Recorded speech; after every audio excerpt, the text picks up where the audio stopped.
Tout savoir sur la bachata.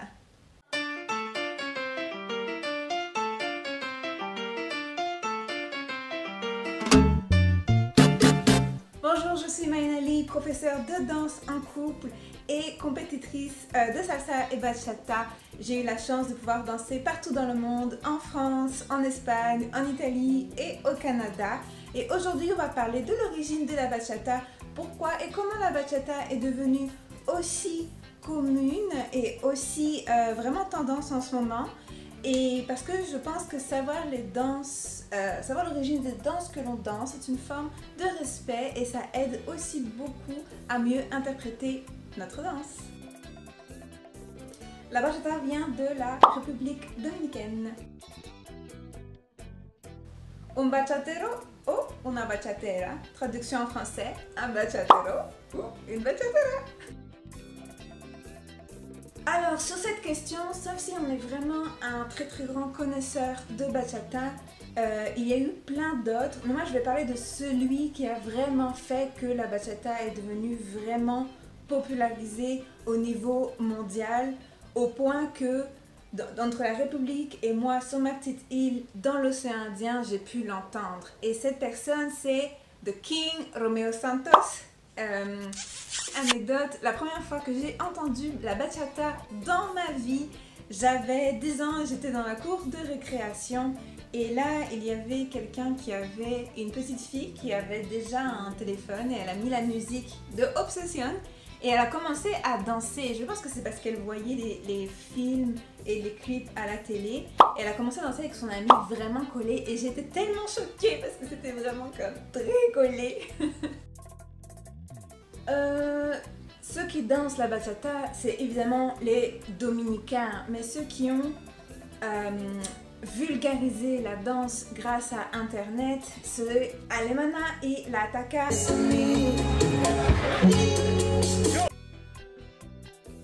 La bachata, avec le temps, a pris un petit peu de ses cousins et cousines, donc du ballroom, de la salsa et du boléro.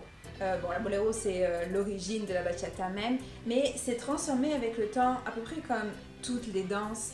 Et c'est en Espagne que naît, si je puis dire, une autre forme de bachata encore plus collée, avec beaucoup de mouvements de contemporains, empruntés aussi, des figures empruntées au zouk. Et quand je parle de zouk, je ne parle pas de zouk tropical comme des dom-toms, je parle vraiment du zouk brésilien avec beaucoup de mouvements de tête, de haut du corps. Et c'est Daniel et Désiré qui ont été les deuxièmes stars du web de la bachata, qui ont vraiment vulgarisé la bachata plus sensuelle et moderne. Alors en France, les compétitions de bachata ont vu le jour ces dernières années, mais on est encore très en retard par rapport à la danse sportive. Cela fait que 2 ans que la Fédération française de danse a commencé à inclure les compétitions de salsa et bachata, donc plus de danse de salon dans la fédération. Avant, ce n'était pas le cas. Ce qui fait que la Fédération française de danse est un petit peu en retard, mais petit à petit en train de justement combler ce retard-là. Et aujourd'hui, il y a des compétitions de bachata en France, dont Bachatart, et qui sont au final un peu plus célèbres, je vais dire, que les compétitions de Fédération française de danse. À l'international, il existe des compétitions de bachata, il y en a plusieurs et c'est un peu le petit problème, c'est-à-dire que en danse sportive, on connaît la guéguerre entre les différentes fédérations, mais il y a 2 fédérations. Il y en a une qui est WDC et une autre qui est WDSF. Mais à part la guéguerre, les réglementations sont à peu près les mêmes, les barreaux des points sont les mêmes, ce qui n'est pas forcément le cas encore en bachata, étant donné qu'il n'y a pas de fédération de la bachata internationale. Ça reste très nouveau comme danse et surtout dans le domaine de la compétition. La réglementation est plus, comment je peux dire, détendue et moins stricte. De ce fait, les bachatas de World Salsa Summit, les compétiteurs de World Salsa Summit sont les champions du monde pour eux, mais il y a un autre championnat du monde en Espagne, donc tout le monde fait un peu son championnat du monde, mais je croise les doigts pour que on unifie un peu tout ça, mais en même temps le côté positif de ça, c'est que tout le monde un peu a une chance de se faire connaître et du coup plusieurs chances de toute façon de gagner. Donc ça c'est à voir dans les prochaines années. Mais voilà, c'est ça pour les compétitions de danse de bachata. Il y a différentes manières. La manière la plus classique, c'est évidemment d'aller amener ses petites fesses dans un cours de bachata dans une école tout à fait normale. Et alors, notre meilleur ami pour ça, c'est Google ou Ecosia. Parce que on essaye de avancer pour une consommation plus consciente, d'accord? Donc plantons des arbres, utilisez Ecosia. Mais en tout cas, prenez votre barre de recherche et tapez tout simplement cours de salsa, cours de bachata. C'est la meilleure manière de trouver un cours proche de chez vous. À chaque fois que j'ai déménagé dans un autre pays, qu'il a fallu que je trouve une soirée ou un cours proche de moi, c'est vraiment ça que j'ai fait. La deuxième solution, votre meilleur ami pour ça, c'est Facebook. Avec Facebook, si vous tapez en général bachata et le nom de votre ville ou de votre département, vous avez de grandes chances de trouver des groupes Facebook où vous verrez, vous aurez toutes les informations pour vos soirées. La deuxième méthode, c'est d'aller dans les cours d'initiation avant les soirées. Ça se fait vraiment beaucoup. Au lieu de faire un cours à l'année comme une activité, si je pourrais dire, extrascolaire, même si nous ne sommes plus à l'école, vous avez compris ce que je veux dire.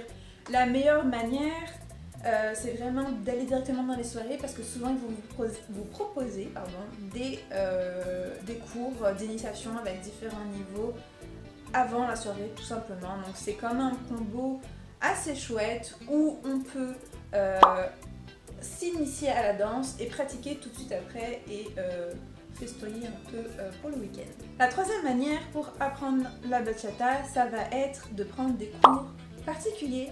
Eh ben oui, parce que l'avantage des cours collectifs, c'est que vous allez pouvoir échanger avec d'autres partenaires et d'autres danseurs.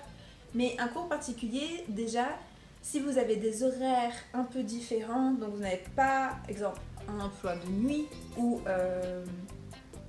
des enfants, c'est plus facile de prendre des cours particuliers avec quelqu'un et ça va vous faire avancer très très vite aussi. Une autre manière d'apprendre la bachata, ça va être de prendre des cours en ligne. Et oui, je trouvais le concept assez bizarre, mais en fait, si, ça se fait très bien. Moi, mes entraîneurs sont à Montréal et je tenais à continuer avec eux et c'est la solution qu'on a trouvée et eux ont l'habitude. Donc, ce qu'on fait, c'est je mets mon téléphone exactement comme ça et je danse dans la salle. L'avantage, c'est que vous avez sans doute pas besoin d'une salle, votre salon sera sans doute suffisant. Et voilà, donc les cours en ligne, ça pourrait être une solution. Je sais qu'il y a des applications pour ça, mais sinon, le soleil me fait des problèmes. Enfin, c'est un bon problème à avoir. Pardon. Donc, ça va être de tout simplement regarder sur YouTube. Il y a plein de tutoriels gratuits, bachata tutoriel. Donc, un vendredi soir, petit verre de vin. Et c'est parti quoi. Il y a aussi les congrès de danse. Alors les congrès de danse sont quand même pour un public en général un peu plus avancé, je dirais peut-être plus intermédiaire jusqu'à vraiment avancé, donc performeurs et compétiteurs. Mais de plus en plus de congrès font ce qu'on appelle dans le jargon bachatero des workshops, donc et accessibles aux débutants ou tout niveau. Donc c'est souvent très très intensif, mais ça reste quand même une manière d'apprendre très efficace. Donc n'hésitez pas, dans ces couples que j'ai créés proposent des stages de 7 heures pour apprendre la bachata, donc c'est une journée complète pour apprendre la bachata. Alors non, à la fin, vous ne serez pas un compétiteur mondial de bachata, mais par contre vous saurez vous débrouiller sans avoir honte, vous saurez faire des figures, vous serez confortable, ça peut être agréable. Mais regardez proche de chez vous, dans votre région, il y a des workshops, c'est sûr et certain. Et voilà, c'est tout pour aujourd'hui. Donc Merci beaucoup d'avoir écouté. On se retrouve très bientôt pour une autre Minute Bachata. À bientôt.